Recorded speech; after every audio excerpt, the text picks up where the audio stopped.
Good morning. Happy Tuesday, everyone. Happy Tuesday. I hope you guys are having a wonderful morning. Thank y'all for waiting for me. Thank you guys for being here. Good morning. Good morning. Good morning. Let's go ahead and speak to everybody. Whew, y'all, I'm tired already. Damn. I'm already tired. Oh my God. Let's go ahead and get into it though. Good morning to everyone. Deborah Johnson. Good morning, ma'am. Good morning, Kim Yu. Good morning, Denise Slay. Told y'all I'm tired. Alexis Hardiman. Good morning, ma'am. Good morning, Delilah T. Tam Fox. Good morning, Shirley Terry. Audrey Williams. Joyce Pick. Good morning. Lisa Bell. Good morning. So you here and you ready? Hey, okay. Good morning, Lori Eden. Good morning, Deboria Banks. Felicia, good morning. Cassandra D, good morning. Yeah, we're gonna get into that too. Rose Armstead, my top flight mod, is in the building. Good morning. Miss T, good morning. Kim Swinson, good morning. Bridget J, good morning. Cassandra D again, good morning. Ronnie, good morning. Sheila Washington, good morning. Sheila Bennett, good morning. It's a lot of Sheilas. My other top flight mod, Sweet Essence, is in the building. Happy birthday to her. You guys give my top flight mod, Sweet Essence, a happy birthday this morning. You guys give her a happy birthday. All right, Janet Driscoll, good morning.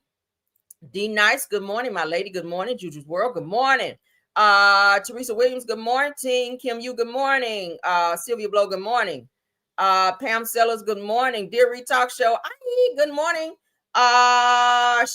Sharon Williams, good morning. Sylvia Blow, again, good morning. Nikki Mack, good morning.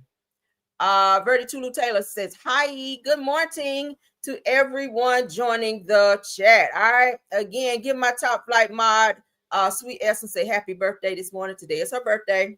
All right, y'all know how I feel about birthdays. I love birthdays. So y'all give her a happy birthday. Give her a birthday shout out this morning. All right, so she can have a wonderful, wonderful birthday. Let's go ahead and get into the show. Everything said in the video is alleged and in my opinion, and is used for fair use and entertainment. Okay. Yes, honey, give her a happy birthday. We love her. All right. First things first. Y'all know we do politics first, so let's jump on into it. Give me a second, y'all. Boom. All right. Okay. Let's get it shared so y'all can see. Yeah, y'all keep the happy birthdays coming in. Keep the birthdays coming in so she can feel good today by her birthday. Y'all know birthdays are special, honey. You only have one a year. All right. So if you are fortunate enough to be alive to see your birthday, honey, that's a blessing in itself. So let's don't take that for granted. So let's go ahead and give her that good old happy birthday because I love it. All right. So politics. Let's jump into it. Trump is reportedly considering commuting Diddy's 50-month sentence as early as this week, according to White House officials. I feel like some money was exchanged because before Trump was like, yeah, I'm not giving him shit because he's somebody that talked junk about me back, when Obama was running for president, doing the whole vote or die. Diddy was very, very direct when he was saying the things he had to say about Trump. He made it very much so clear he won't send it for him, that he was not the best candidate for presidency, and was telling people to vote for Obama, and he felt away about that. So now that Diddy has found himself in some trouble where he's serving 50 months, he is now reaching back and eating his words because he's tired of his booty hole being played with in jail. So he's now asking Trump to please, he's begging like James Brown, please, and on that shit, to get out of jail. So now he's asking that he has his sentence commuted. Now, do I feel like I said, some money was exchanged? I feel like some money was exchanged. I know that Diddy always lead with $1. If you say no to him, then he gonna start counting out money. And eventually, when you count out the right amount, a bitch gonna change they're gonna change their mind, right? So that's what it gives here. Let's go ahead and read a little bit of this bullshit. Now, according to TMZ, Trump may be considering letting Diddy out early. Says that a high-ranking White House insider said that Trump's been going back and forth about commuting Diddy's sentence, a decision that his team is still undecided about. Says, but we all know that Trump pretty much does what he pleases, right? That's why the country is so effed up. Says, if you recall, Diddy is currently serving a 50-month sentence for violating the Mann Act. He's completed 13 months, and with good behavior, he could have been out in 2 years, but that won't matter if Trump commutes his sentence. Do you guys feel like he's going to commute his sentence? Put a 1 in the chat if you think he will. Put a 2 if you think he will not. Let's get a poll. TMZ claims that after Diddy's sentencing, His legal team wasted no time reaching out to sources close to Trump about a pardon or commutation. Okay. It said that shortly after that Trump admitted to the media that he's aware of the request and is considering it. Says although Diddy has made unfavorable comments about Trump in the past, said the door is not closed, according to White House, or the White House rather. Sources freeing Diddy is definitely on the table right now. So maybe he's thinking about it, but do I think that he will follow through with it? Probably, if the right money is exchanged.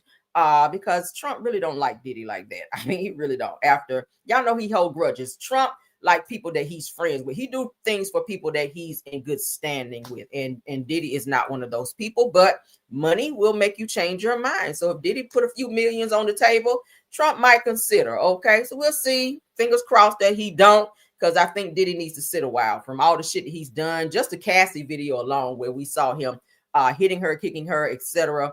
on said video in the hotel near the elevators. I will forever remember that. Like, I've watched the video a couple of times, and damn, it's like, it was horrible.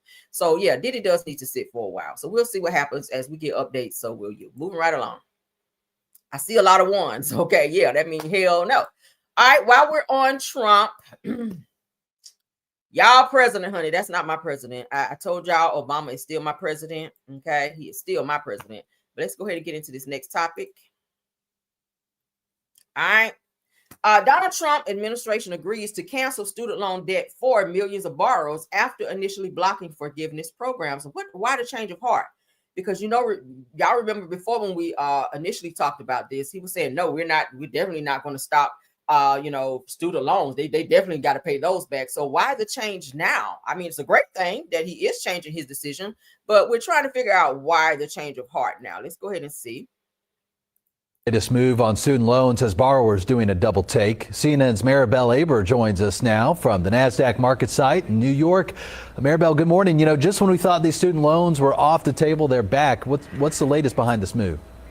Let's break it down, Dan. Good morning. So the Trump administration is reopening a path to student loan forgiveness for millions of people. It will restart two income-driven repayment programs that it blocked earlier this year. And it's part of an agreement between the Department of Education and the American Federation of Teachers. The AFT sued the administration in March, accusing it of preventing eligible borrowers from accessing the plans. The programs cancel remaining debt after 20 or 25 years, and an estimated 2.5 million people are enrolled. Now, the administration also clarified that borrowers who become eligible for loan forgiveness this year won't owe federal taxes on that relief, Dan.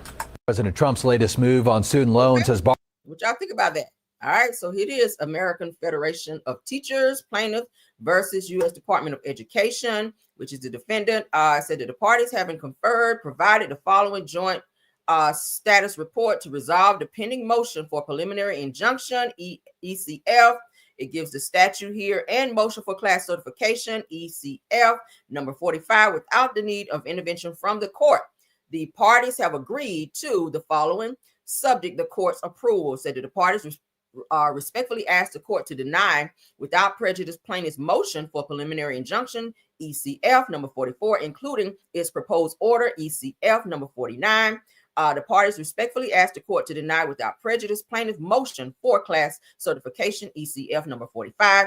The parties respectfully ask the court to stay defendant's deadline to answer or otherwise respond to the First Amendment or amended complaint and all other applicable deadlines pending further order of the court. Defendant will continue processing loan cancellations for borrowers who are eligible for cancellation under the income-based repay IBR plan. So it looks like that's in effect. They have proposed it. You guys can read more into it on Hollywood Unlocked if you shall want, as you shall desire.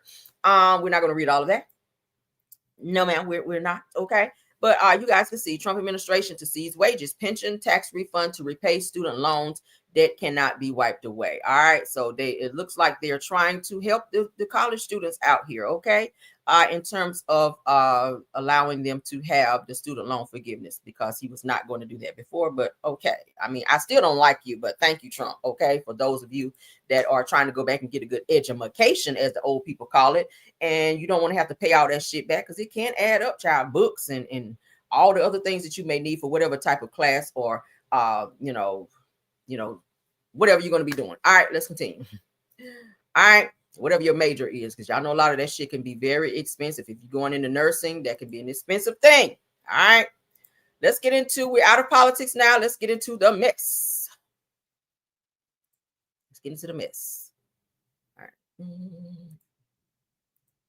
All right, Phaedra, honey. Phaedra is out here getting ready to lose another case. All right, y'all know the last case that we know of that she tried was Sheree Whitfield's case against Bob Whitfield with his cross-eyed ass.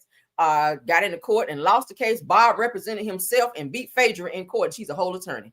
Well, now it says that Kelly Farrell, honey, from Real Housewives of Atlanta, reportedly hires Phaedra Parks to represent her in court after filing an emergency petition on her ex-husband, who objected to their kids filming Real Housewives of Atlanta. Says that she was granted primary physical custody. It's her, or it's in their best interest. Okay, y'all know that Kelly is currently fighting her ex-husband, who asked the courts not to allow his children to film on Real Housewives of Atlanta, which will then throw a whole monkey wrench in her storyline, because what else is she going to talk about? Okay, she was using her kids as part of her storyline, but her husband has said, no, we do not want that.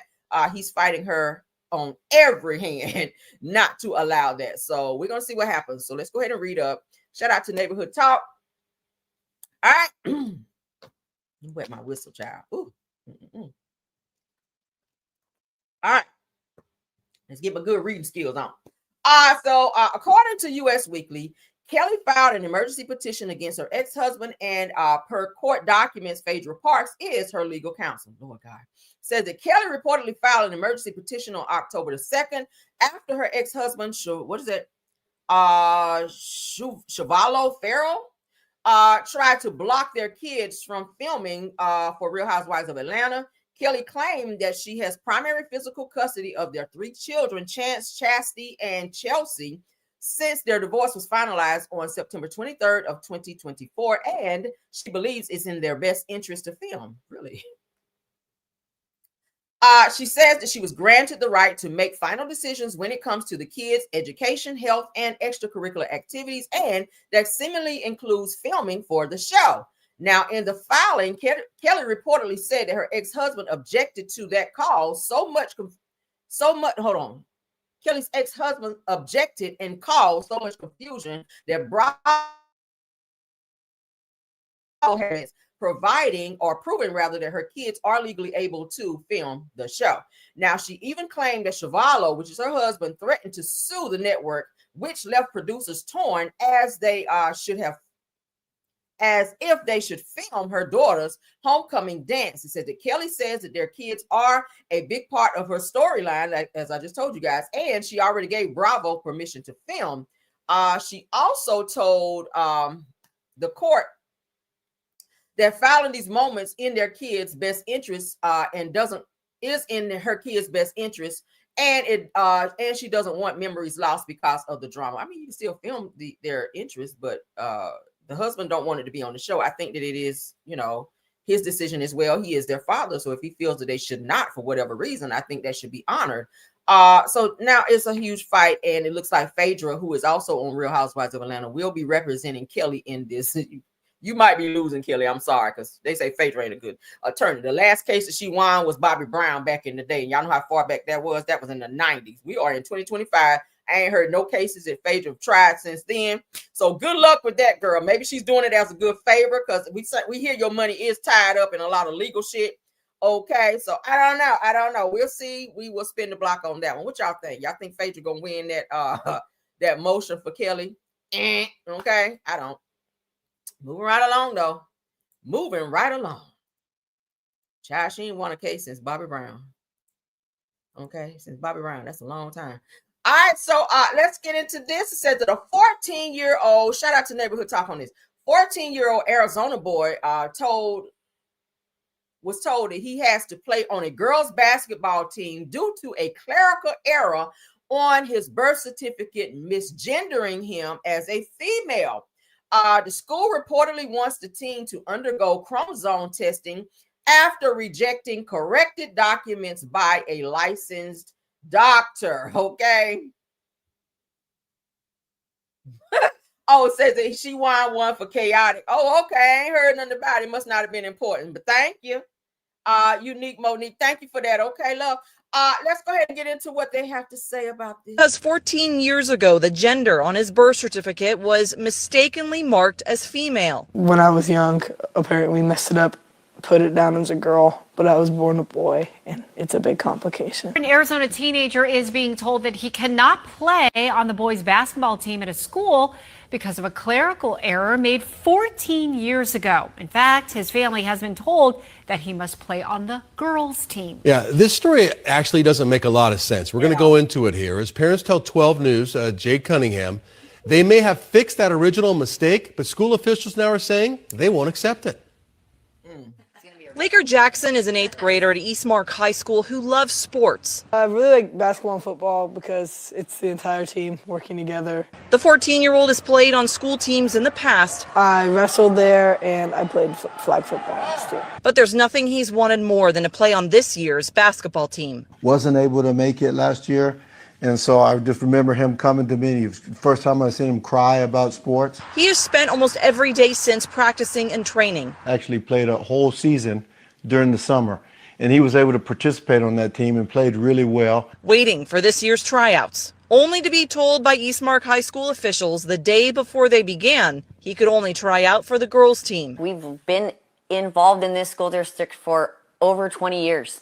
Wow. We've been, so it's really is disheartening to think that you can be involved in something and feel like, it's your community, and then all of a sudden it just turns against you. It's because 14 years ago, the gender on his birth certificate was mistakenly marked as female. When I was young, apparently messed it up, put it down as a girl, but I was born a boy, and it's a big complication. My youngest of 6 kids, I've done this a lot of times. The gender marker is not something I looked at. I looked at, let me make sure the time and date that he was born were right, and then I just put it in my, the safe box where I have all the other kids' birth certificates and moved on. And I wasn't even aware that it said that he was a female until we went to register him at school in the Queen Creek School District. It never was an issue. He tried out for the boys' basketball team in the fall, and nothing came up. Laker's mom, though, says after conversations with school officials in the spring, she began the lengthy process to get it corrected, even taking Laker in July to a board-certified doctor to be examined. With a new birth certificate and other documentation, Laker went to tryouts only to be escorted out. Poor Laker sitting there, and I'm trying to hold tears back. I feel like, my kid just got carted out in front of all of his friends and embarrassed and not being able to try out. In a statement to 12 News, Queen Creek Unified School District writes the student has been enrolled in QCUSD since elementary school and has been registered as a biological female. Our schools rely on a student's original birth certificate at birth to determine athletic eligibility. For me, it feels like something bigger than just my son getting to do what he needs to do, and we're actually now fighting against some other political cause that we have nothing to do with. With tryouts now over, It's impossible for me to play on that boys' basketball team now. And I'm sad because all my friends who are super excited, all of us are excited to play together, and we can't. Lakers family still trying to figure out what to do next. Hopeful the school will recognize the error that was made is an error they say they fixed. Jay Cunningham, 12 News. Because 14 years ago, the gender on his... All right, this is effed up, right? Over just a small little error on the birth certificate. It's sad how they're doing him and embarrassing him. Clearly you can look at him and tell he's a boy, but I know you can't go by that. You have to go by documentation, and obviously they've had to go get him checked out down there to make sure that he was indeed born a male. But yeah, they need to clear this up, because damn, this has to be super embarrassing and heartbreaking for him, who just little guy who loves to play sports, and they keep escorting him out or denying him or making him play on the girls' team. I'm pretty sure he does get teased for having to play with the girls. Clearly he's a boy. It's a lie. This is crazy. What do y'all think about this? Okay. What do y'all think about this? They said that according to the boy's mom, Becky Johnson, said that this all started the day that her son was brought home from the hospital. She claims that throughout the years that her son being misgendered on his birth certificate hasn't caused many issues until his basketball tryout. So it's given that he's trying to trying to be an athlete, and they're giving him a lot of pushback at school because of what his birth certificate says. So they really need to get that cleared up, because Jesus Christ, that's going to also play a bigger part in whenever he graduates high school and try to do other things in life. I really hope they can figure out what's really going on here. They said that they claim that the school wants them to verify the gender by undergoing chromosome testing, which can be very costly. Yeah, who's gonna pay for that shit? Meanwhile, says that Laker, which is the boy's name, just wants to play basketball. The Queen Creek Unified School District says in a statement that it wants to ensure fairness, integrity, and equal opportunity when it comes to athletes. So that's going to be expensive over somebody not doing what they're supposed to do. Whoever filled out the paperwork and checked off the wrong male or female box, that kind of fucked his life up a little bit. So I think they need to figure that out. And I would sue and make the hospital pay for that shit, because they're responsible for making sure that that's filled out. But then again, Mom, you're supposed to look over your paperwork, before you leave the hospital or wherever you got the damn birth certificate from. You're supposed to look over that shit and make sure, say, hey, this right here says that female, my son is a male. Okay. But, I don't know. We'll see how that pans out as well. Shout out to Neighborhood Talk on that. Moving right along. So Carly Red and Yandy, okay, they're stepping into the shade room to talk about DV Awareness Month. You guys know that Carly Red was just arrested recently by her now ex-husband for a DV situation where he put pause on her because she thought that he was out cheating, and he came in and did not tell her his whereabouts, and they got into an argument, and it caused him to put his hands on her, and that turned into a huge mess. She, I think it was a breaking and entering situation where she went back into his house after some paperwork was filed. He also had her violated to where she got arrested. It was a big mess. So now she's sitting down with Yandy to talk about DV Awareness Month. Okay, says that the Courageous Awards, helping survivors and more. Let's see what they have to say. All right. Hey, I'm Yandy. Hey, I'm Carly Red, and October is Domestic Violence Month. And on October 22nd at the Atlanta City Hall, we are hosting the Courageous Awards. And we're stepping into the shade room. Hey, I'm Yandy. Hey, I'm Carly Red, and October is the mission behind the Courageous Awards is to uplift, empower, and restore survivors of domestic violence. And we intend to do this through spreading awareness as well as taking action and advocacy. The mission behind the Courageous Awards is to uplift. I reached out to Yandy when I was going through a very dark time, also listening to all the voices from the survivors and people who are still going through domestic violence. Domestic abuse is a very serious thing. You have psychological abuse, neglect, sexual abuse. Yandy decided to come on board.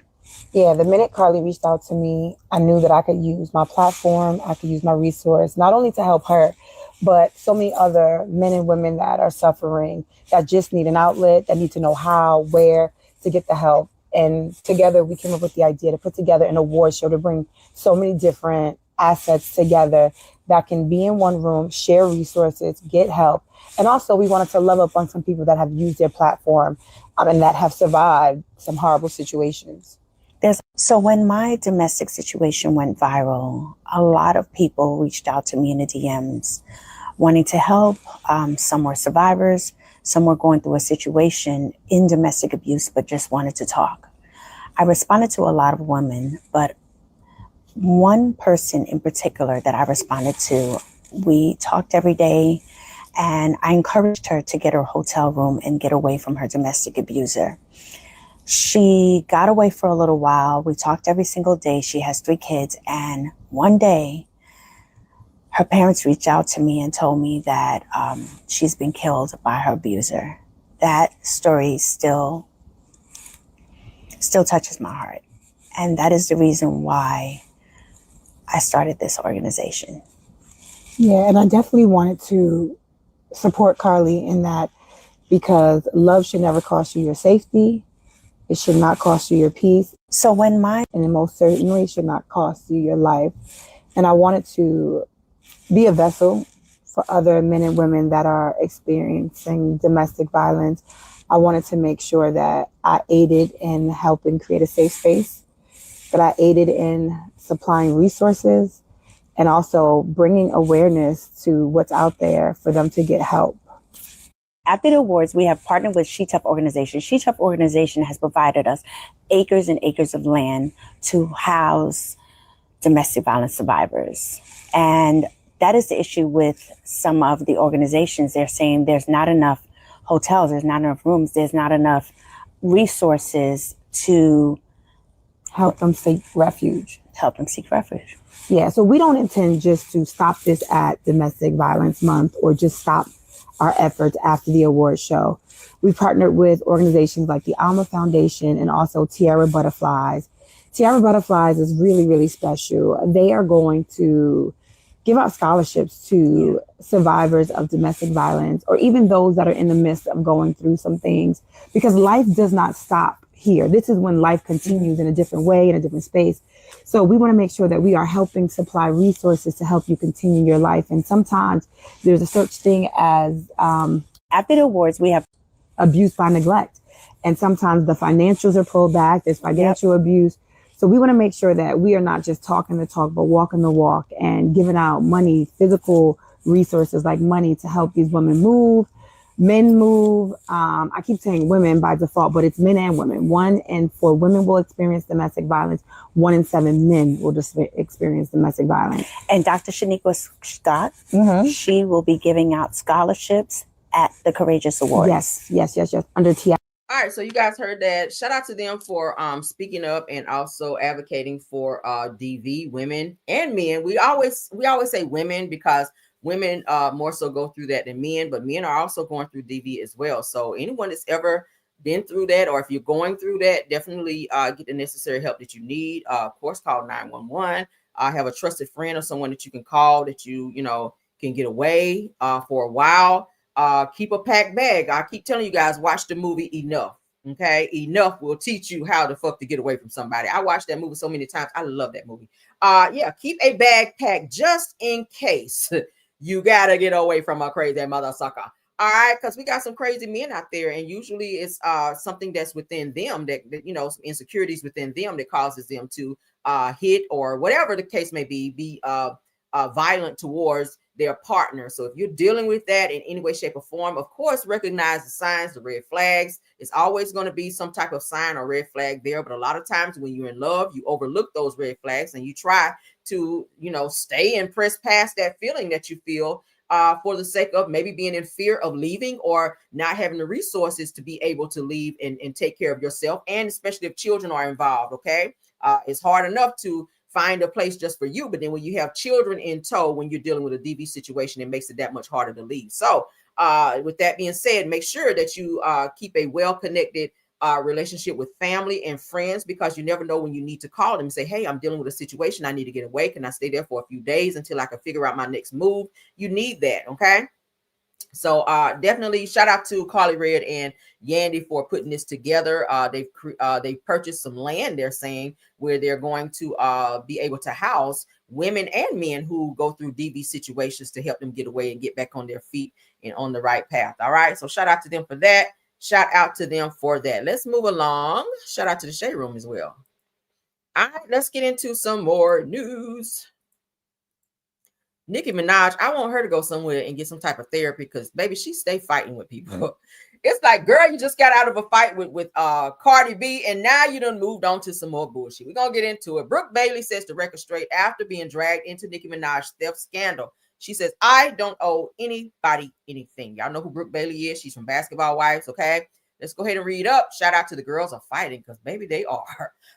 It says that after rumors linked her to the ongoing hacking and theft scandal involving Nicki Minaj, Brooke took to IG to shut down all the rumors, saying that she is not a thief, not involved in anyone's business, and built her own brand from the ground up. You guys know that she worked with very closely with Nicki Minaj. It's like her maybe like in management or something like that for years. Let's continue. She said that this comes after the fans accused her of acting funny towards Nicki Minaj's former friend who allegedly supported Brooke during a tragic time in her life. Y'all know her daughter passed away from a car accident. Said that one follower even warned, said that Nicki was the one at your daughter's funeral. Tread lightly. Wow. Okay. It says that so what's the scandal? It says that according to the streets that Nicki Minaj's iCloud was allegedly hacked by her ex-assistant Khadijah Now they're saying that allegedly the goal access Nicki's texts, emails, passwords, and financials. It says that Nicki reportedly let the scheme play out to build a legal case. It says that Ra, who is and stylist Deandra Tristan, who Nicki also accused of fraud, have passed arrests for scamming and credit card fraud. Okay, we talked about that the other day. Now it says that Khadijah is now under FBI investigation and rumored to be Ra's babysitter after betraying Nicki. Child. It says that Brooke Bailey says that she has nothing to do with any of this, but in this kind of drama, even staying quiet can get you dragged by the barbs. Okay, so if she ain't have nothing to do with it, I see why she's coming out and speaking, because you ain't about to pin something on me if I ain't got shit to do with it. But again, Brooke Bailey has worked as Nicki Minaj's assistant for years now, for a very long time, for those of you who did not know. But it sounds like Nicki has found herself in some more bullshit, because it's given that she stay in it. All right.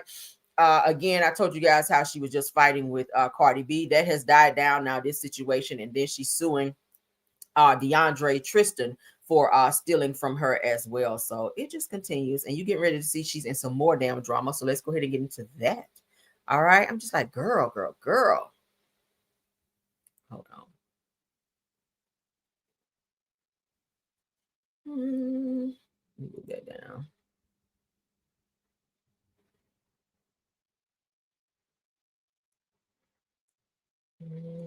Y'all give me a second.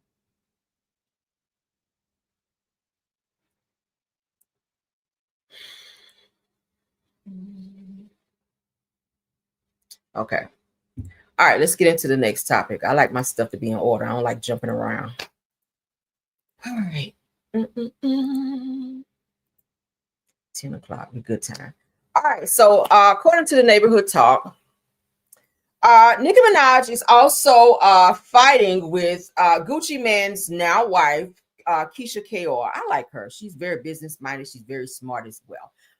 Let's go ahead and get into the drama, child. So Nicki Minaj is speaking on some things tonight on Twitter in regards to Gucci Mane and his wife, Keisha Kaior, and Charlemagne the God, okay, from Breakfast Club. Let's get into it. So Nicki says in a post on Twitter, Gucci wife has been trying to buy me for years, has been dying for the spotlight for years. She's there to keep Gucci sedated. Ooh, says that Gucci hates Deborah Atney. Y'all know who Deb is from Love and Hip Hop. Okay, Waka Flocka's mom. Said that they don't want Deb around me. Said that she's around me now. Said that Charlemagne the fraud. Not Charlemagne the fraud, Jay-Z's friend and business associate, using iHeartRadio for these disgusting ploys against innocent families. She said that he was around Wendy before her life went to hell. Said that the buck stops here, baby. Bookmark this tweet. Said that y'all really do not understand who I really am. This is what Nicki Minaj is saying. She says, bring it. Let's play. Y'all wanted attention. Let's do it. LAPD, where's the evidence of my home being swatted with a toddler inside 4 times with pow-pows drawn? She says that Republic Records stand up for me any effing day now. You'll regret it. So she signs off on that. Child, she is doing the fucking most. Says, and to be clear, I have no problem with Republic or Universal. Never have, never will. That's what they want. They won't get that. No, they won't get that. Okay. So she's there with it, child. Let's continue because it's more.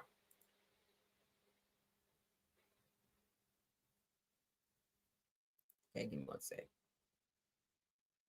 All right, so now it looks like Tasha K is speaking up for Nicki Minaj. So she's going after Keisha Kaior and Gucci Mane, child. Lord, I'm like, girl, she stay fighting. No wonder they're not putting your album out, because you stay on demon time, Nicki. And I really want the best for you, but baby, it's given that you need to stay out of some of this bullshit, because every week you fighting. Tasha K, shout out to her, shout out to Live Bites. Tasha K, you guys know her as Unwind with Tasha. She says in defense of Nicki Minaj, y'all gonna stop twisting my damn words. Nicki Minaj ain't got no damn schizophrenia. Let's be real. Most of us got a little bit of bipolar and crazy in us. Not me, girl. Says, and that's facts. So that they tried to 5150 Kanye for being bipolar. It's a mood disorder like the fuck. Okay. Says then turned around and attempted to seize his assets just because he was talking his ish. Meanwhile, Wendy Williams is sitting in a luxury hospital suite while her lawyers spend her money. Michael Jackson's gone, and Britney Spears had to flee the U.S. to Mexico just to feel free after years under her conservatorship. All right. Tasha goes on to say, what part don't y'all understand? This is a systematic industry takedown meant to make her look incapable of managing her own money. Let's be clear, Kenny, the husband, is in the way. Says that all this started after she tweeted about that damn COVID vaccine. So she feels like that Nicki Minaj is being retaliated against because she spoke against the COVID vaccine. All right. Spirit. Let's go ahead and hear what she had to say. Shout out to Tasha and shout out to Live Bites. See, theory, this shit actually happens. But if they're able to separate Nicki and Kenny, that makes Nicki vulnerable because your husband is your power of attorney. Your husband is your signator on all of your accounts in the event anything goes wrong. Michael wasn't married. Britney Spears was married, but of course they control all of that. And so the mere fact that all these narratives are out about Kenny stealing this to buy chains and buy that, that's not what it is. It's like, you know, they got doctors that are giving out these diagnoses saying that she's schizophrenic and bipolar and all of this stuff. And then Kenny's now here. You know, she trusts Kenny. Of course, they've known each other since they were kids. Their families know each other.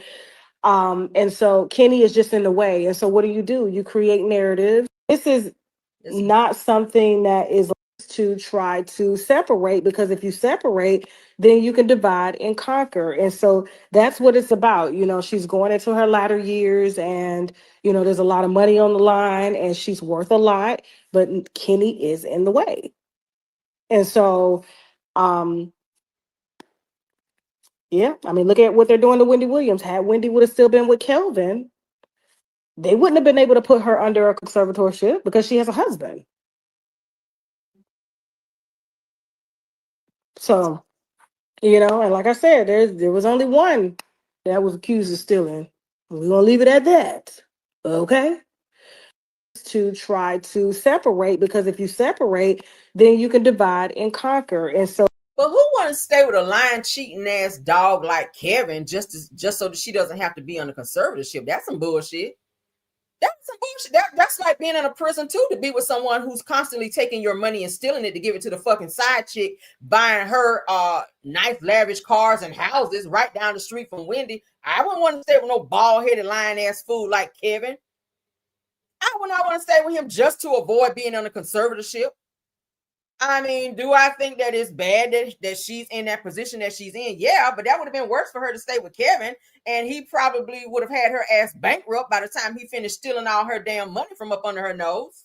And the only reason he's trying to be back in her life now is because his ass is broke down, busted, and disgusted. He ain't got no money.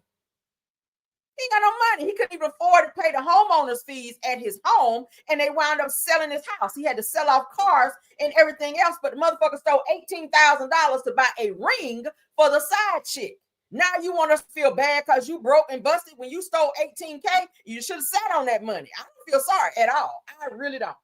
I don't feel sorry at all that he's in the position that he's in. I got my money on Wendy. That's where my money is. That's who I feel bad for, Wendy Williams. All right.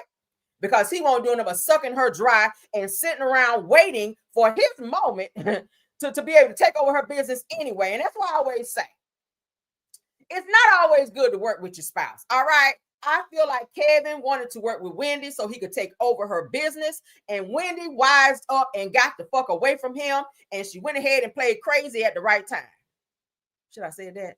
Maybe not. But it's already out there now. I feel like she went ahead and did what she needed to do and got her paperwork in order and shut that damn show down when she did. And that cut his ass off so he could no longer steal the money from her and keep giving it to the side chick, Sharina. All right. And now Sharina's ass out there got to go and get a regular schmegular job, as her ass should have done. And she felt like because she had that little side baby that Wendy was supposed to keep taking care of her and Kevin so that they can live the same lifestyle that Wendy lived. Now they both see that their ass ain't got nothing. Kind of like Mel and Martel situation.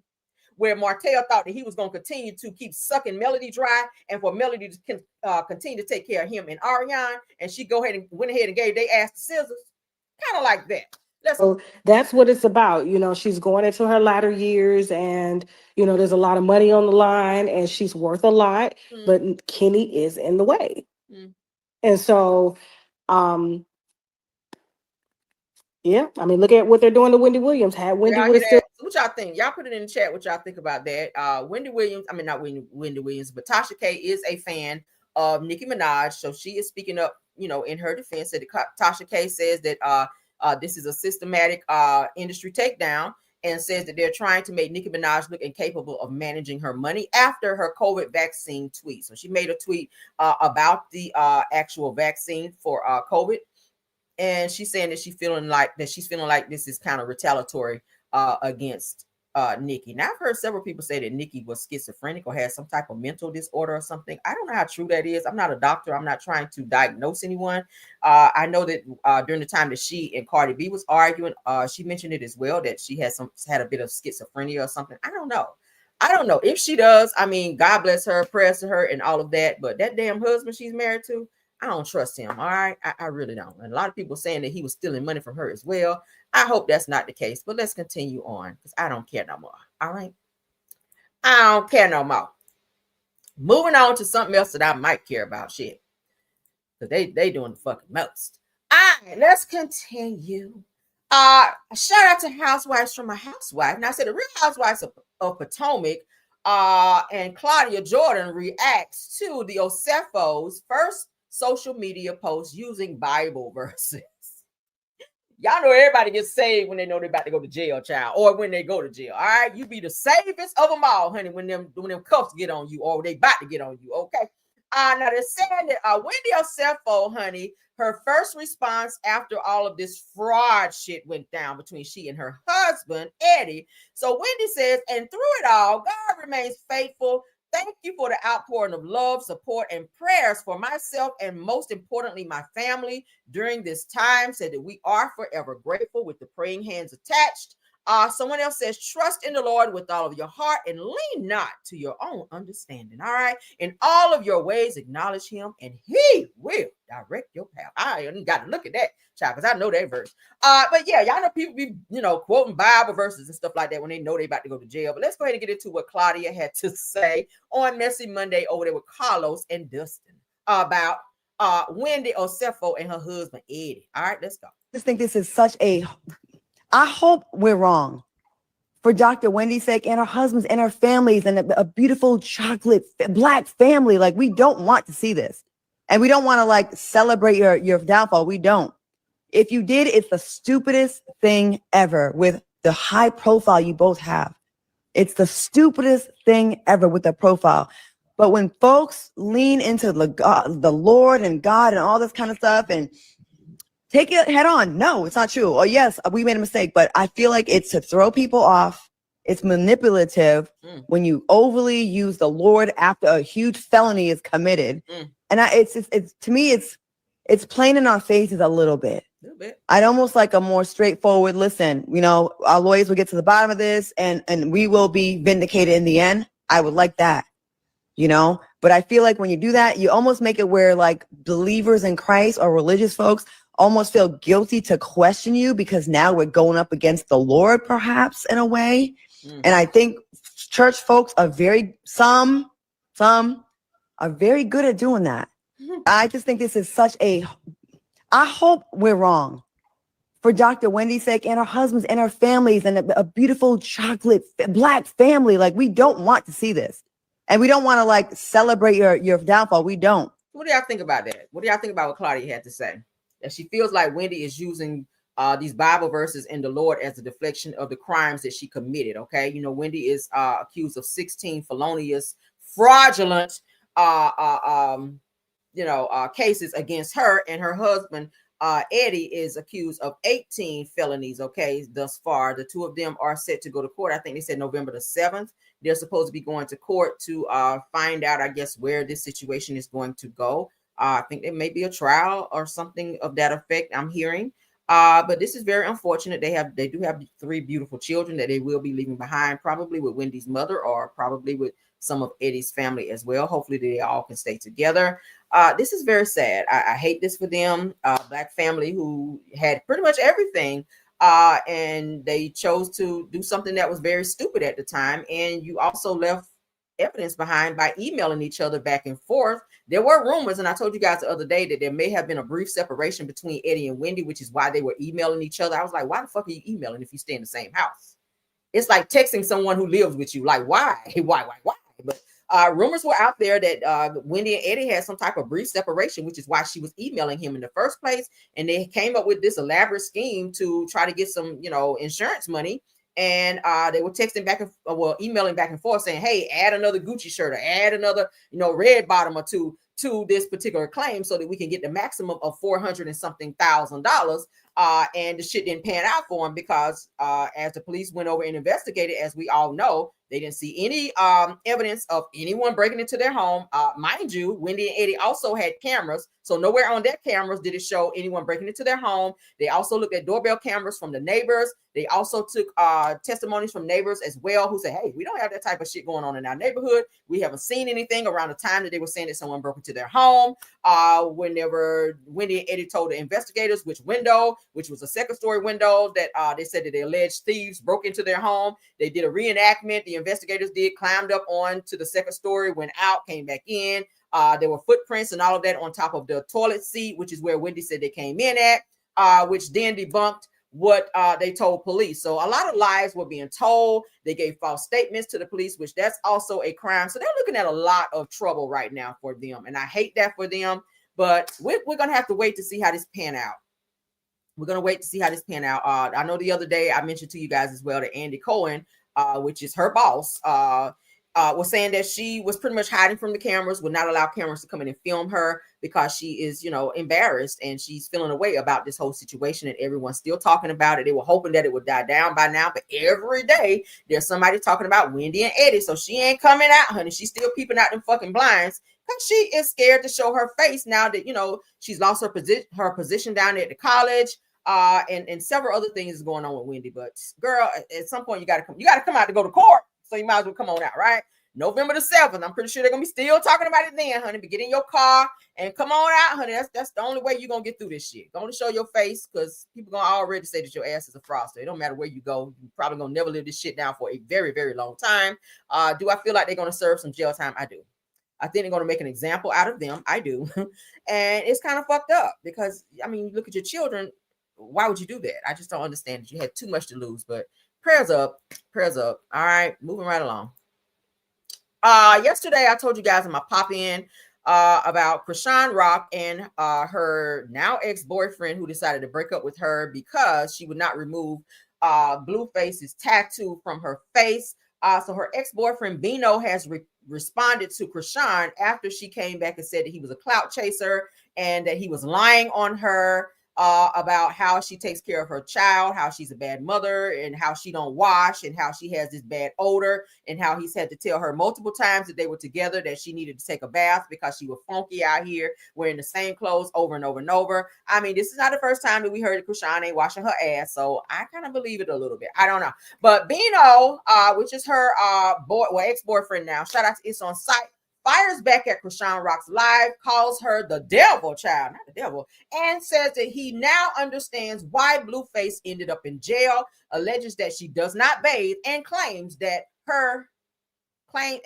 calls her rather a terrible mother who only feeds her son milk. So he's saying that Chrisean is not yet feeding her 2-year-old son solid foods, but still giving him a bottle to drink.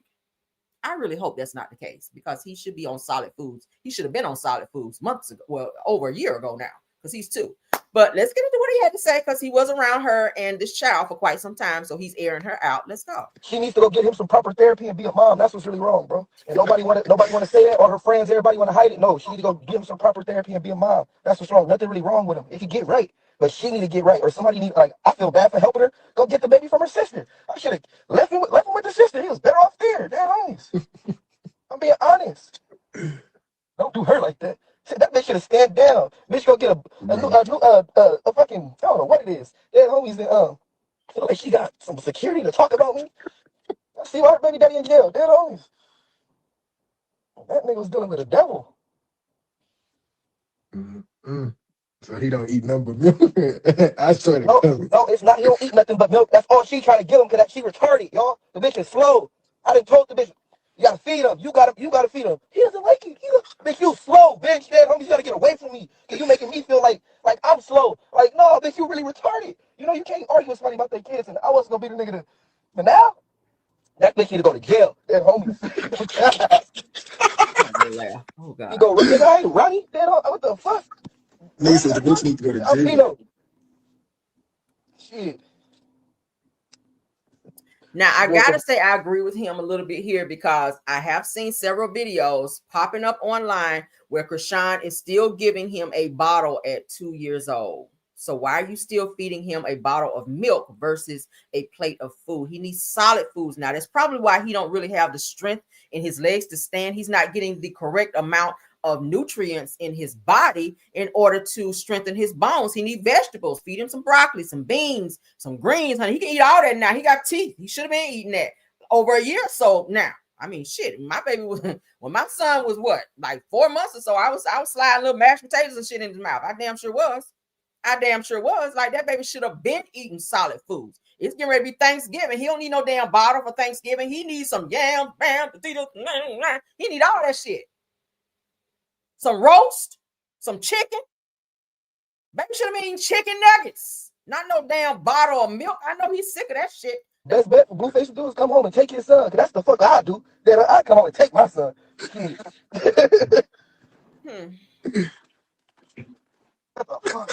This is Bro, a mess, child. Hey, that's real life Ronnie. arguments. Gotta tell the fucking bitch, get your dirty ass in the shower, bitch. Get in the shower, you stink, bitch. Like, I was being cool. Like, damn, I was trying not to talk about you. I was letting you know, be on your path when you was finding God and shit. But bitch, you didn't woke up the wrong. Ronnie should have took his baby. That baby probably his. The Blueface in him, his mom would hit me up like, he said, hey, man, you know, we got 20K. Swab the little nigga mouth, give us some blood tests. I would have did a blood test for their ass. I swear to God. Right, whatever going on. Comedy. She really need to get herself together. She really do, bro. The bitch ain't got nothing going on. Motherfucking a storyline every day. How you get how much does baddies be paying these bitches? Damn homies. Baddies paying these bitches enough, because these bitches is all bums. Damn homies. All these bitches is bad bums. So what's the nigga that run Betty's name, bro? One of y'all. I don't watch that shit. I don't need, but comment the nigga that run that shit. They need to get these bitches a contract. What's his name? His name Lemmy. Hey Lemmy, you gotta get these bitches a contract that come with a house, a car, some clothes, and some motherfucking parenting classes. So all your bad bitches is whack. Dead homies, nigga. The whole line of bad bumps. I'm gonna call these bitches bad bumps. Y'all get the gist of it. All right. So shout out to It's On Site. After Krishan Rock went live talking slick, says that Bino hopped back on live, child, on his own live and aired her out. Now he said that she is the devil, claiming that he now understands why Blueface ended up in jail, and accused her of being dirty and not taking showers unless she's forced to do so. That's bad. Now says that Bino even went as far as calling her a terrible mother, saying that all she feeds her 2-year-old son is milk. I really hope that's not the case, Krishan. If that is, sis, you really need to reevaluate. You might need to take that baby on back over to your sister, because I think her sister was doing a great job with this baby. I really do. But she got mad at her sister and went over there on some revenge bullshit, called the police on her sister, talking about she won't let me get my baby back. You gave her the baby to watch. You gave her like temporary custody of your child, and you got to arguing with your sister, and she said some shit that hit real different, and then you ran up over there with the police and snatched your child back. But you really don't want him. You were just doing this shit just to show that you still had some type of authority. At the end of the day, what's best for him is for him to be in an environment where he can grow, flourish, and get the necessary help that he needs. Your sister has children, which is the best environment for him, because children do what they see other children do. Okay, that's why it's important to put your child like in daycare when children are small. I was telling somebody this the other day who has a very small child. I said the best thing you can do is put your child around other children around their age bracket to where they can see what they're doing and they'll start doing. You want your child to start walking? Put your child around other kids that are walking, crawling, eating, pulling up, doing the things that they should be doing around that time, because kids, they see other kids doing it, they want to keep up. They want to do what they see other kids doing. Okay. This is very sad. Obviously, her son does have some disabilities. I do feel like she does need to have him in some type of therapy. All right. I'm just saying. And every time I talk about this, it irritates me to no end because I feel like Krishan is more so worried about herself and fame versus the betterment of her child. I really feel like that. And prayers up for him. That's all I can say. And stop dating these losers. Stop dating anybody right now. Focus on your baby. You don't need a boyfriend. You need to focus on your baby. He's 2 years old. He will be 5 years old now, ready to go to kindergarten and still in that fucking stroller. And it's time to wake up. Like, that's all I got for her. That's it. Let's move along. Ciao. All right, so we just talked about Darius McCrary the other day. All right, child. Eddie Winslow, as they called him, honey. Y'all remember him from Family Matters. Let's get into him. Because child. Now I see what's wrong with his ass. It's a lot of things wrong with him. But you guys saw the video where he was trying to represent himself in court, saying he was his own representative and talking crazy. And the judge went ahead and not sentenced him, but told him he needed a public defender because, baby, you are not in the right mind frame to defend yourself. He had some type of warrant out for some child support. They caught him trying to cross over the Mexican border, and they extradited his ass right on back, and he found himself locked up in jail. This is, I think, the second time that he had to go to jail for child support. But now he is sitting up talking about he is dating this transgender Sydney Star, the same person who fucked up, what's the child name?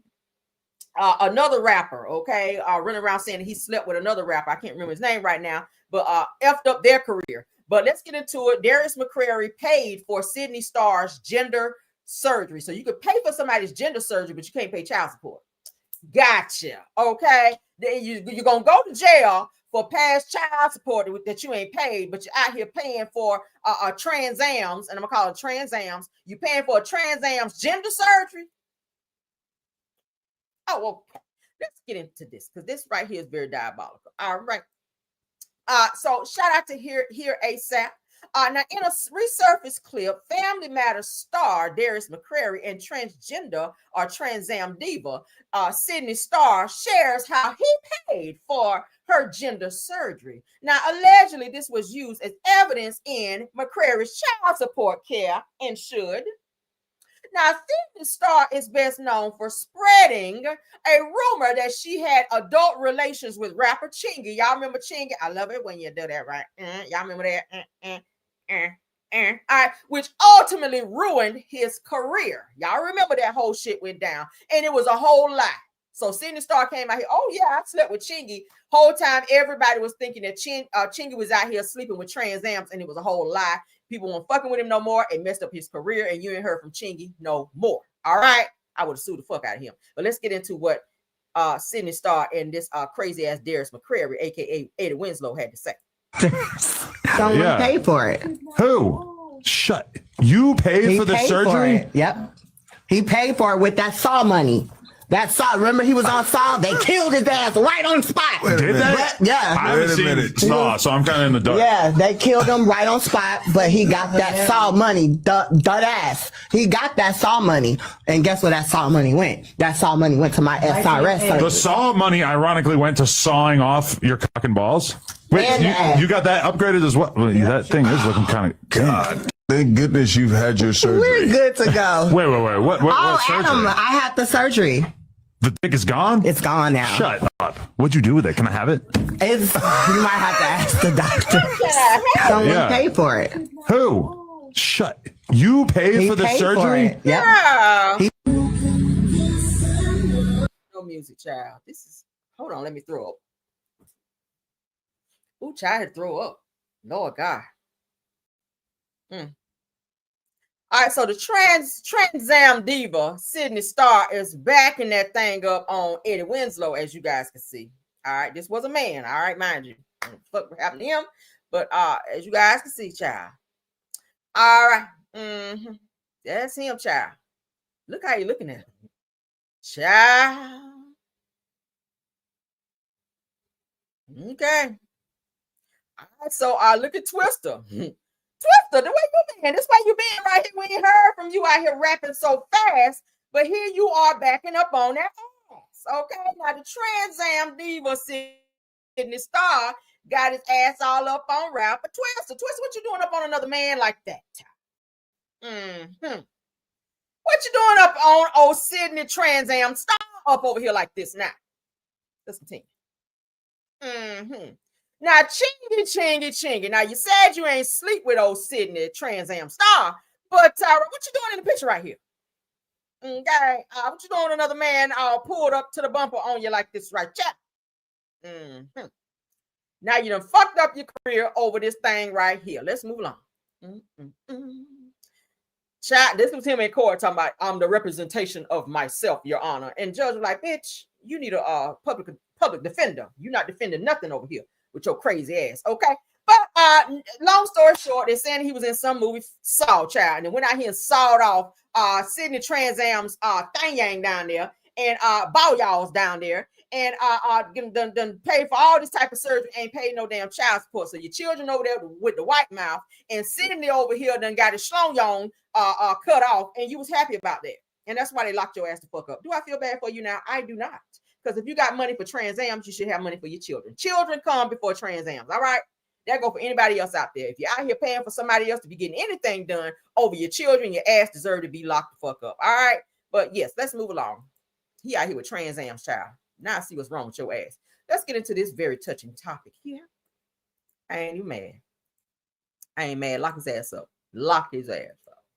Lock his ass up. And let him sit there. You're gonna run into a whole lot of Trans Ams where your ass going. And I ain't talking about the car either. So a brave 8-year-old boy escapes after being lured and locked inside a Philadelphia home. You watch your kids out here, okay?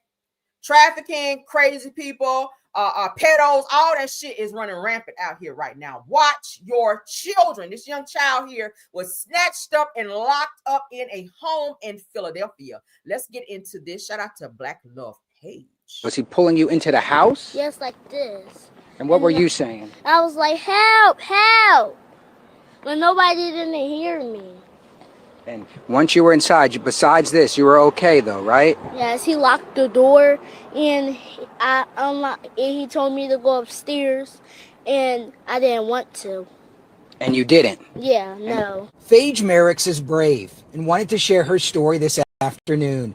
It had been less than 24 hours after investigators say a man lured the 8-year-old into his house when we caught up with the third grader walking home with mom. When you went inside the house, was he saying anything to you when you went inside that first time? He was grabbing me and stuff. That's why I got the scratch and that's why I got this. You scratched me and you made me hit something. According to police, the girl's neighbor, who lives a few doors down, lured Phaedra into a home near 20th and Nedrow, North Philadelphia. Her mother, Nigel Bullock, tells NBC 10 the man asked her daughter to come inside. Was he pulling you into the house? Yes, like this. Me and stuff. That's why I got the scratch and that's why I got this. You scratched me and you made me hit something. According to police, the girl's neighbor, who lives a few doors down, lured Phaedra into a home near 20th and Nedrow in North Philadelphia. Still tried luring the little girl back inside the home a second time shortly after. That's when Bullock says she went to his house to confront him, pepper spraying him and calling 911. Investigator C10 was there when officers caught him. I am so glad that you're okay. Me too. Everybody was at school saying, I'm happy you're okay. And I was like, thank you. Was he still tried luring the little girl back inside the home a second time shortly after? That's when Bullock says she went to his house to confront him. Watch your children. This person with this child. Now I saw a video the other day where this other child got kidnapped and snatched somewhere, and the father was out looking for the child. You guys may have seen that video. The father was out looking for the child. Child came running out. He escaped from the house where the people were holding him hostage, and the father saw his child after he was out knocking on several people's doors and ran out and got his child. I was like, thank you, Jesus. Because they were trying to make said child, like they were saying, strip down and do some very egregious things. Other children were there as well, from what I hear. But this little boy wound up getting away from the people who were holding him in this home. So thank God for that. Again, watch your kids. I keep saying it's not like it used to be when we were younger, where you can let your kids just go outside and play and you don't have to watch them because the neighborhood watch them. No, there are some serious pedos, even in your neighborhood, that you would not even know about. You got pedo. Every neighborhood has a pedo. You probably don't know about it yet, but they're out there. Okay, I don't trust anyone around mine. Okay, Yeah, so watch your kids, watch your kids. Do not allow the neighborhood to watch your kids. You watch them, because it only takes a second for someone to pull up, snatch your child, and be gone. Traffickers, they love children. So watch your kids, all right? We always like to have awareness over here. Let's go ahead and get into my jam session. I appreciate you all being here. We got over almost 600 in the building to watch me. Little old me. All right, well, thank you. Since you are here, let's go ahead and rock out right quick. Please go ahead and hit that like button for me, all right? Hit that like button for me. Hey, hey, hey, hey, hey.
Get back to the show. Y'all keep tapping on that like. All right, step out, tap that like, and come on back. We'll be here.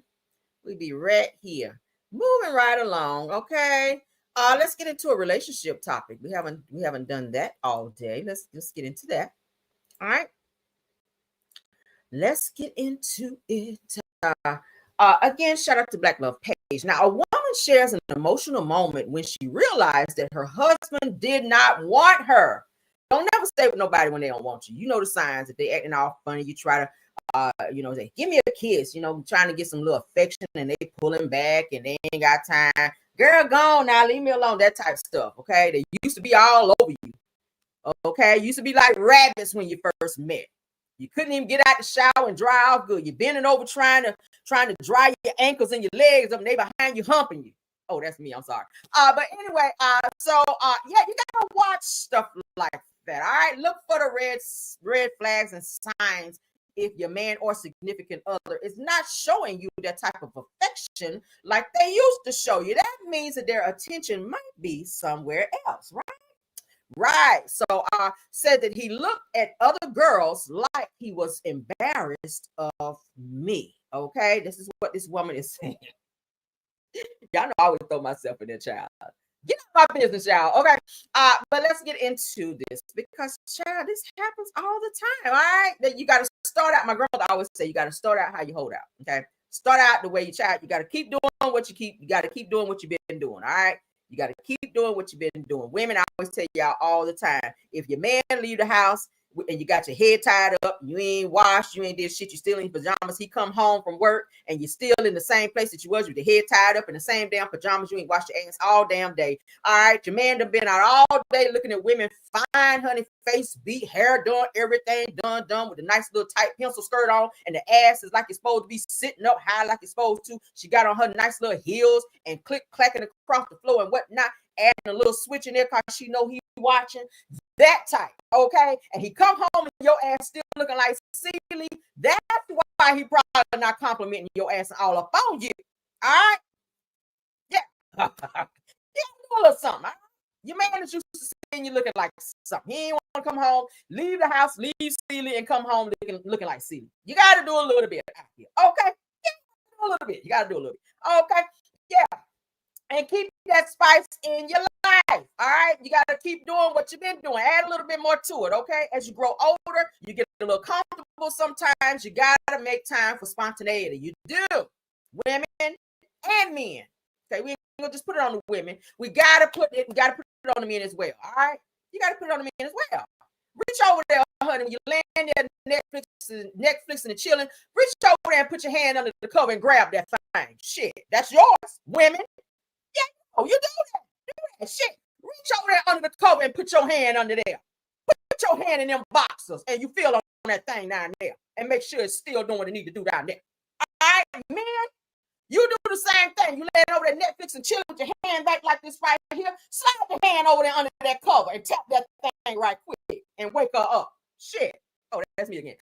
Anyway, but yeah, keep the spice in your relationship so you don't wind up like this. Okay, a lot of y'all be like, oh, that's nasty with your significant other. Okay, yeah, go on there, man, go in there and tap your wife on the ass when she in there cooking and let her know.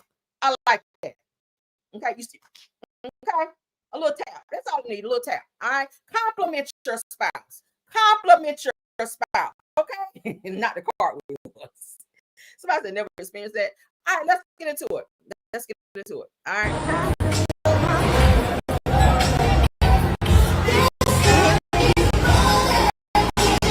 Why is there music? I hate music.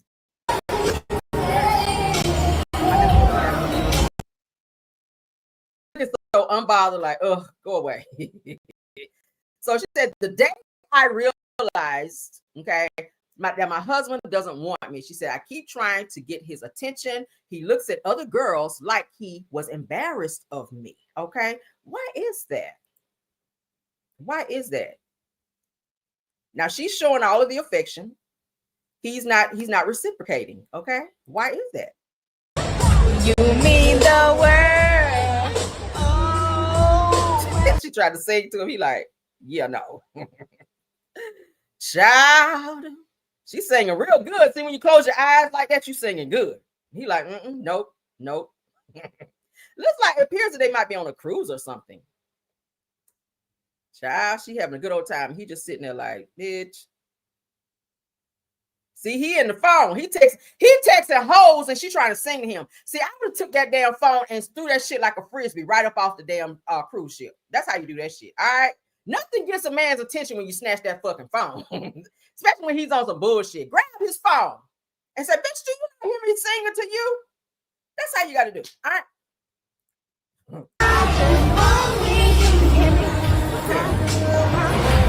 Just gone. This is sad. This is sad.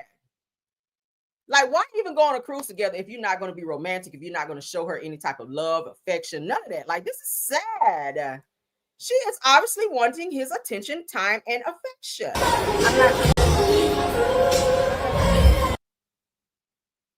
I got to keep playing and stop it because it's too much music, y'all. I don't want to edit all this shit out later. Playing the nice little slow music. See, she's steady rubbing on him. He ain't rubbed on her yet. In the world. He tell, okay, honey, all right now. Pipe down now. That's too much. I cannot. What do y'all think about this? All right. So she says this one hurts. She said that she tried to get his attention all the trip long, but he looked at other women like he was embarrassed of her. Okay. She says, never beg someone to show you affection. This is what this woman is saying. This is sad. This is sad. You guys are on a whole trip. You drinking, you feeling good. All right. Her drink, you can tell her drink done kicked in because she's singing all loud and she reaching over there, rubbing him. And he just in his phone, just nonchalant, like, yeah, I'd rather be anywhere else. He's probably texting the next girl because it seems like his attention is more so in his phone versus on her. So they may need to figure out what the hell is going on. Girl, that's a red flag right there in your face. Okay. If your husband cannot look up from his phone enough to give you some type of compliment or some type of attention, it may be someone in his phone that he's entertaining. All right. Yeah. And women, we got to stop being babysitters to these men. All right. If they're not doing what they're supposed to do, get rid of their ass. Because listen, dick come a dime a dozen. And you should always keep $1. I'm gonna say it again.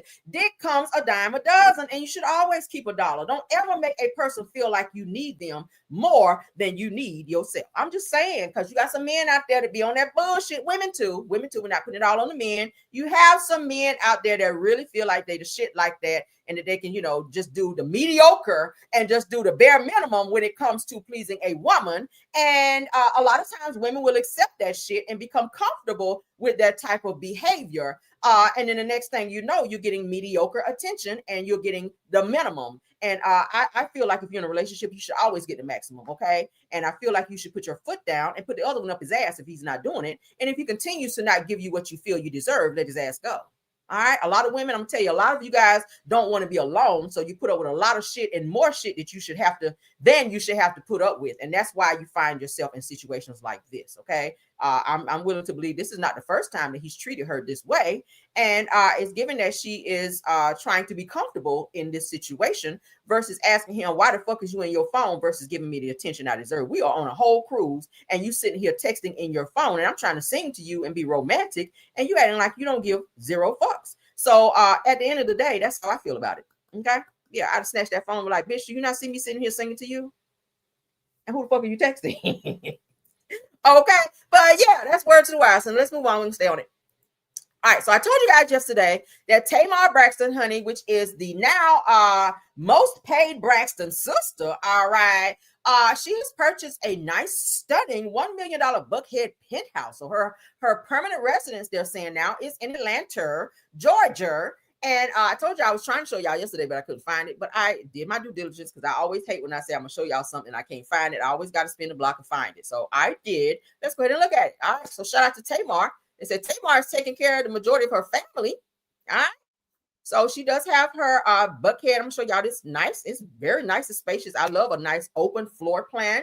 It's nice. So Tamar Braxton give fans a tour of her stunning $1 million Buckhead penthouse. All right. The R&B songstress purchased this luxury spot last year after deciding to make Atlanta her full-time home. They said that the views, the decor, the vibe, everything screams Tamar. All right, let's go ahead and look at these pictures of this nice penthouse that she purchased. All right, y'all know this Tamar. All right, nice kitchen area. Love the refrigerator. Okay, love a good stainless steel, honey. Yes, God. All right, look at this nice open floor plan. Okay, you can do a lot with that space, honey. I see a nice little sectional that can go here.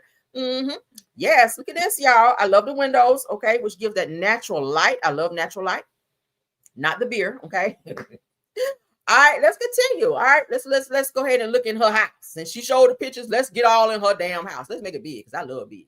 All right, y'all ready? Nice space. So you're in the kitchen. This appears to be the kitchen area because that's the sink, and you're looking straight out into the city. Ain't that nice? I don't know if I spent $1 million for that, but okay. Look at that space. Okay, space. What up, Wednesday Talk? Thanks for being here, love. All right, that's the homie. Yes, honey. Nice space. Uh-oh. Hold on. Let's refresh. Why it did that, I don't know.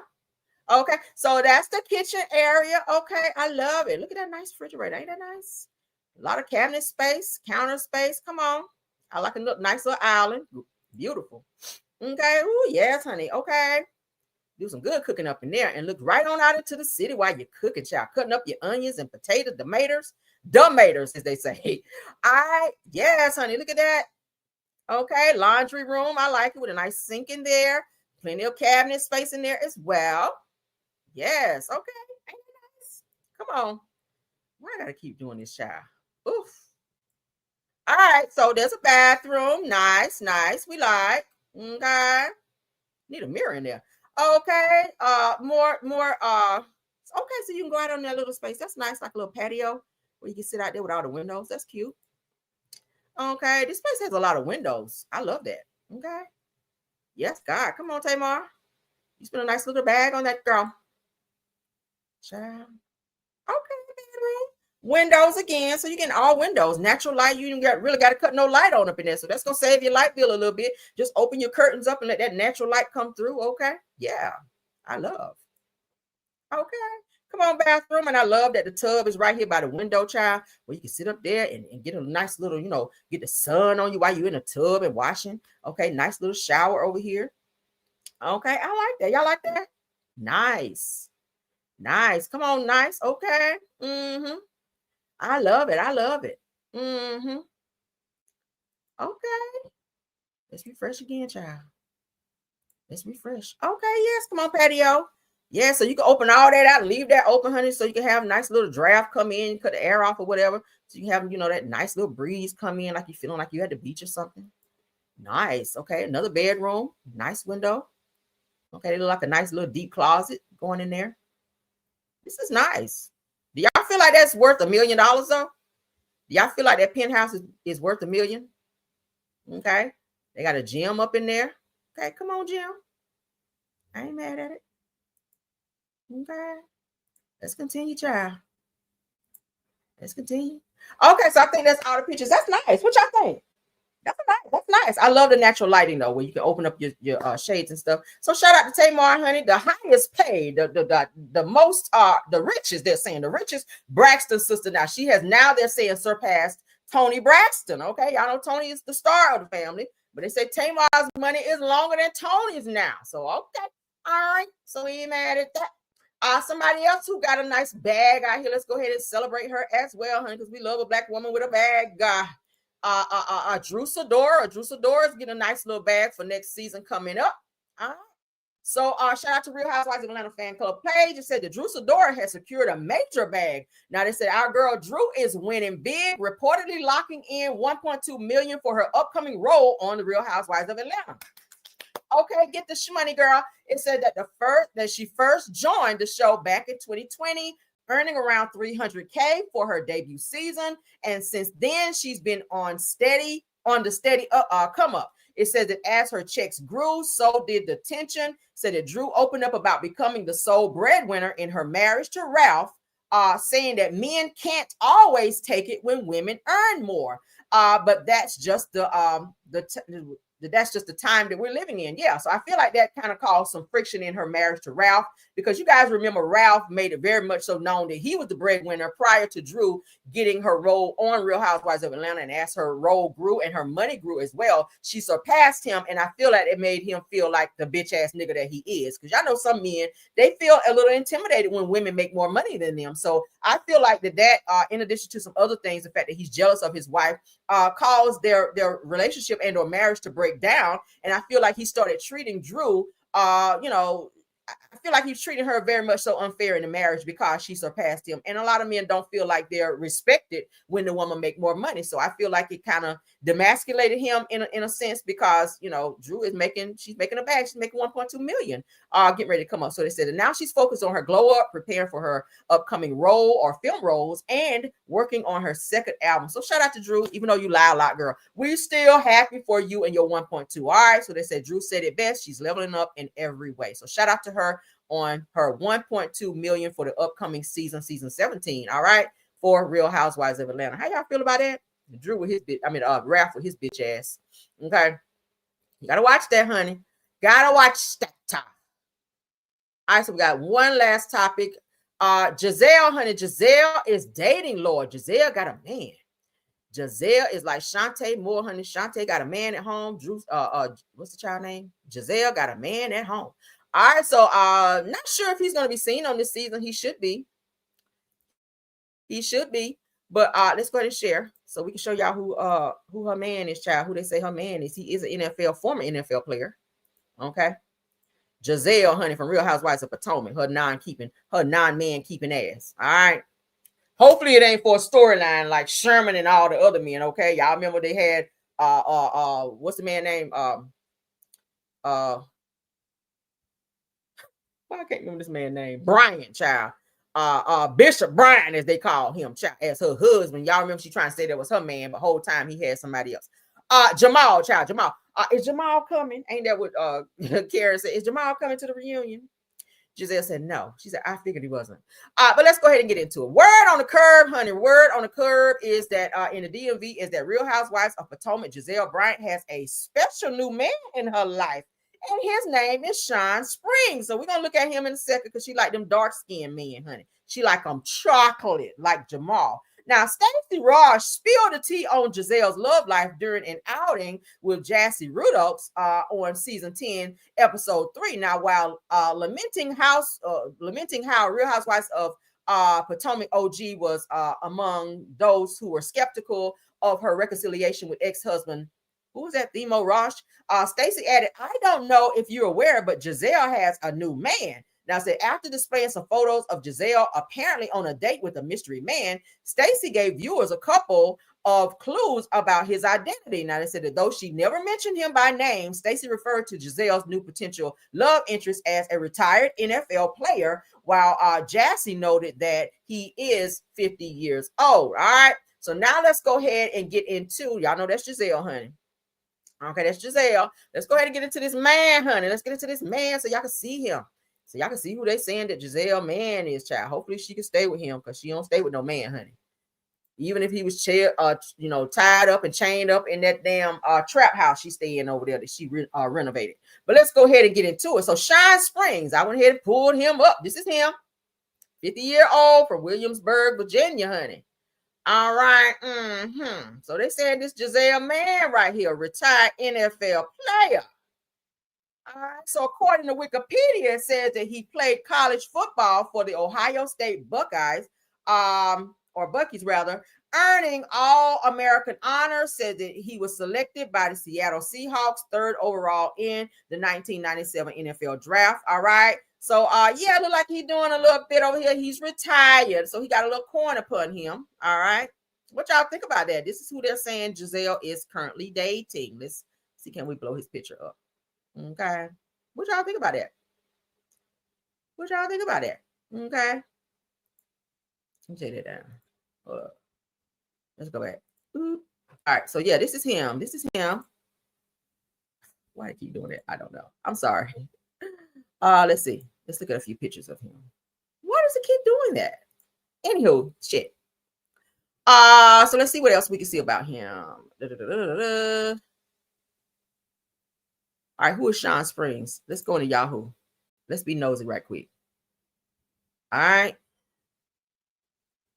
Let's see if we can see another picture. No. Y'all bear with me. I'm trying to be nosy. Who is Shine Springs? Seahawks, get there. Why did not giving me a better picture of him? I reacted. All right, let's go here. Let's see. Okay, they're just showing him playing. We don't care about that. We don't care about that. What do y'all think about Gizelle having a new man, though? Y'all put in there what y'all think. Shine Springs Pro Football Reference. Okay, they're just showing stats for him. We don't care about no fucking stats. Okay, we don't care about no stats. But this is him, though, since I can't get the bigger picture to come up. Let's see images. Okay, yeah, there we go. All right, yeah. So this is him. This is him. Sean Stacks. That's him. What y'all think about this? Y'all think Gizelle gonna stay with him? Do y'all think so? Okay. That's him, child. Sean Anchor. Wrong Sean. I'm trying to be nosy, y'all. Y'all hold on. All right, so Shine Springs is his name. For those of you, if you want to pull it up, Shine Springs. All right. Shine Springs is American football cornerback, is alleged to be dating Gizelle Bryant. So, yeah, he used to play with the Seahawks. So, he is retired. So, that means he got a little coin on him. So, we're going to see how this pans out for Gizelle. But this is him. This is how he used to look. This is him now. Okay. Why he look like that other guy, Sherman, that was on the show that was dating her as well? I don't know. But anywho, that's him. What y'all think? They said so he's 5 years older. Let me see. Yeah, I hope it work out. I hope it, because it seemed like every guy that Gizelle tried to date, it turns into a catastrophe. She don't stay with him. They wind up breaking up, and she's always with these guys for like a very short time. So I don't know. Hopefully this works out for her. Y'all know her kids. She's an empty nester now, so all of her kids are in college. So now she can be in the dating phase where, she can do a little bit over there in her house and go out on dates and stuff like that, because now her kids are much older and she ain't really got to worry about her kids. She can just focus on her and dating now. She may get remarried. Who knows if this works out for her? But he got a little coin, honey, because he's retired. So, but that's her new man. And that's the end of my show as well. So thank you all for coming over and supporting. Oh, that's not the end of my show. I got one more thing I gotta talk about. Shit. Mel and Martel, how can I forget him? They're on my thumbnail. All right. So there is an update for Melody and Martel. All right, we ain't gonna stay on this long. Those of you may have heard about it thus far. I read for you guys the other day the court documents pertaining to Melody and Martel. But what's been given to me is that Melody Cherie has temporary full custody of the kids, okay, until they have another return court date to, I guess, do visitation or whatever. I guess the visitation is going to be revised. So Martel does not have any of that now because he chose to skip out on his court date to go film the reunion in California, from what I'm hearing. All right. So they're saying that Martel chose not to show up to court and try to have another continuance. And of course, the judge did deny that. So he wanted to go and film in LA, and that cost him very dearly because now they're saying that Melody Cherie now has full custody of the kids. So that's a great thing. So she won her case against him, and I think they're going to have another court case to talk about visitation later on. But as for now, Martel will only get visitations through the courts and whatever they say. But right now, Melody, they're saying, has full custody of the 3 children. Okay. What do y'all think about it? Well, the 4 children. What do y'all think about that? Okay. They said she was granted joint physical custody and Martel gets visitation. Okay. I see an update here where someone, Tiffany Thomas, is saying that he does get visitation. They're saying through the courts, but they're saying that Melody has that she won the case against him, from what I hear. Now I'm going to be looking for the court documents so that we can read them over here, as we always do, because I always like to read the court documents to you guys. But that's what was given to me, that Melody did win her case against Martel because he chose not to show up in court. So that's all I know for now. As I get more info and the court documents, I will come over and show them to you guys and read them to you as we did the other day. Okay. So shout out to Melody for that. Somebody asked me what was the outcome for Melody's case with blogger AL. I'm not sure about that. I really haven't been following that, to be honest with you guys. I've been trying to focus on stuff I got going on and just my regular commentary. I'm pretty sure that AL will go live on his channel and talk about that. I haven't heard anything as related to her court case with him. Yeah, Martel is a whole bum. He is. Martel is a fucking bum. He always sent him down. My 4 beautiful children. I'm a great father and 4 beautiful children, but you ain't even go to fight for your kids, bitch. You going to go trying to be on TV and lie. So you trying to go be on TV and lie about being a great father and being with Ariana and that she's the best thing that ever happened to you, when she's a whole pass around. Like, you sit down. He get on my nerves. Martel lie like the pants up his ass. Okay, he lie so bad I can't take it. But yeah, again, because I saw a few of you guys asking me. You said you heard it. Mel won her case against AL. Okay, great for her. If you said she won. Somebody said, I heard that the AL lost against Melody. I don't know. I haven't heard any updates on that. So I can't say. I cannot sit up here on my channel and say that, oh yeah, she won against, because I don't know. I don't know. So I have to ask around and try to get info on that, but I do not know. So if you guys have heard it on another channel, okay, but I don't know as far as what the outcome of that. It said allegedly AL lost the case against Mel, that it was reported yesterday. Okay, Mary White says that. So I see the majority of you guys saying that Melody did win her case against him. Okay, but thank y'all so much. We're gonna get on out of here. But that's all I have on the Melody case against Martel for now. Martel is a bitch ass nigga. He don't need the kids. The kids, I don't think the kids even want to go over there and be with him. Just given, the things that they've been saying. I hear that they said Tank wrote a letter to the judge about Martel and his treatment against him whenever he go and visit him or whatever. So that probably was another thing that they took in consideration, because they do have a guardian ad litem as well that's kind of communicating with the kids. So I'm sure that they've been telling the guardian ad litem a lot of things that they've experienced going to Martel's house and their treatment, probably with Ariana as well. So they are, Melody's kids are very much so well spoken, and they're very smart kids, especially little sugar mama. If they feel a certain way or they've been treated a certain way, I'm pretty sure they're going to vocalize that to who they need to vocalize it. But I did hear that Tank did write a letter for the courts against Martel. So shout out to Melody for that. All right. Because, the kids, I don't think need to go over there, especially if Martel is not following what the courts have asked him to do in terms of getting the psychiatric evaluation, which I hear he did not get that done as well. So he's not following anything that the courts have asked him to do, including having therapy sessions with Tank. Y'all know, since they had that whole situation where he hit Tank with a back scratcher drawing blood, the courts did sentence Martel to have regular therapy sessions with Tank to rebuild that relationship and that trust back with him. He refused to do so. So obviously it shows you don't give a fuck about your kids, how they feel. You want to have this militant attitude against them to make them be better citizens when you ain't doing shit with your own life. So that's how I feel about it. But thank you guys for being here. I'll try to spin the block as I get more information on that to give you guys updates as we get them.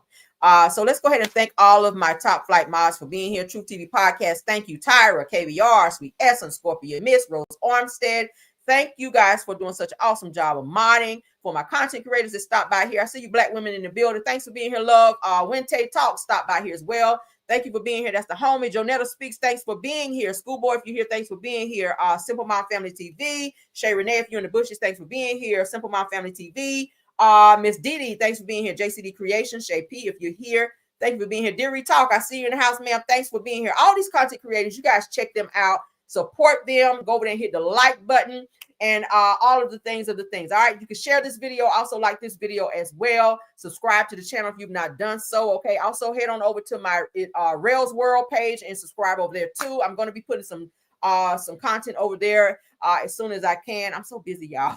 I have so much going on, but thank y'all so much for the support. I love you guys down. Of course, all my Caramelians. You guys know I love you guys too. So let's go ahead and get out of here. You guys have a wonderful Tuesday. I will be checking back in with you guys with more news that I know you guys can use. All right, to the next one. Let's get out of here. Bye. Let me find my song. Boom. Even when you feel low, you can still go. Even when you feel slow, you can still go. Even when there's no hope, you can still go. I never answer to no, man, I still go. Go, go, go, go, go,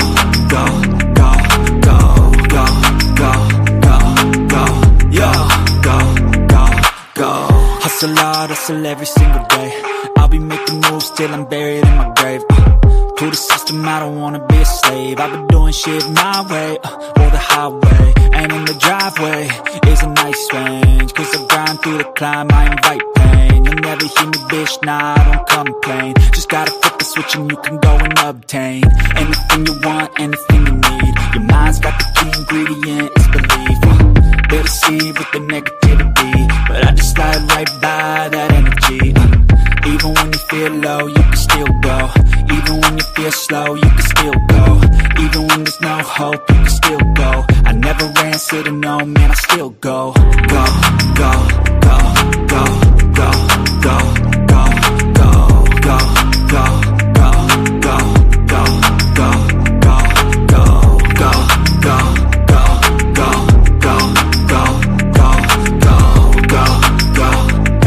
go, go, go, go. You got a mind, but even that could change. You could flip the gray matter like some batter in your brain. That's why they say, fake it till you make it A. And if you play that game, then you just might make a change. Rearrange all the bad to okay. Take the worst thoughts saying, turn them to a game. Take the best thoughts saying, put them on display. On repeat in your brain till you're feeling no more pain. Never slow yourself down, you can do some more. Push past all the pain and you'll find a door. Open it up and finally explore everything that you thought you could never do before. And even when you feel low, you can still go. Even when you feel slow, you can still go. Even when there's no hope, you can still go. I never answer to no, man, I still go. Go, go, go, go, go, go, go, go, go, go, go, go, go, go, go, go, go. Even when you feel low, you can still go. Even when you feel slow, you can still go. Even when there's no hope, you can still go. I never answer to no, man, I still go.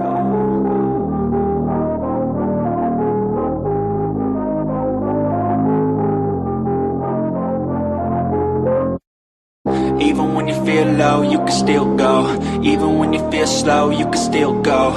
Even when there's no hope, you can still go. I never answer to no, man, I still go. Go, go, go, go, go, go, go, go, go, go, go, go, yo, go, go, go. Hustle hard, hustle every single day. I'll be making moves till I'm buried in my grave. To